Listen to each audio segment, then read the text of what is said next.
Tapos baka yung CR ko, mga sabi ni Joy kasi sa akin, si Joy yung nag-ayos ng papel ko lahat eh. Si Joy, ni Christian. Oh, siya nag-ayos ng papel ko lahat, siya nakakaintindi. Sabi kasi sa akin, by kalahatian daw siguro ng November ang CR ko. Kaya pag may CR na, pwede na ako mag-open. Hindi mo pinindot yan. Papagawa ko kasi yung muna, yung board sa labas, yung pangalan. Pero yung, siyempre dadalhin yung pangalan ko. Siyempre, name muna kung ano yung aproban.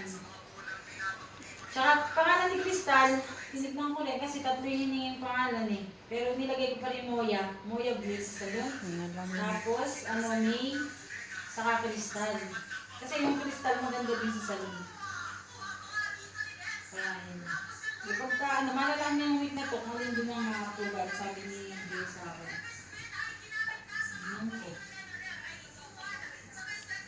Oo, ayoko kitang makita, Gaga. Alam mo ko, madali akong maghawahan tayo.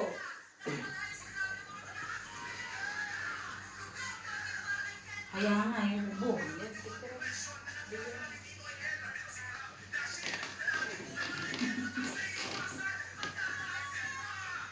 Kaya nga, alam mo naman, Kit, madali tayong maghawahan ng Ate Joy mo. Tayo lagi nagkakahawa.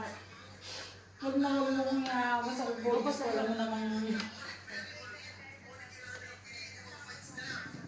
Hindi, basta okay ka na, saka dumating yung gel mo, tawagan mo. Ha? Para din kasi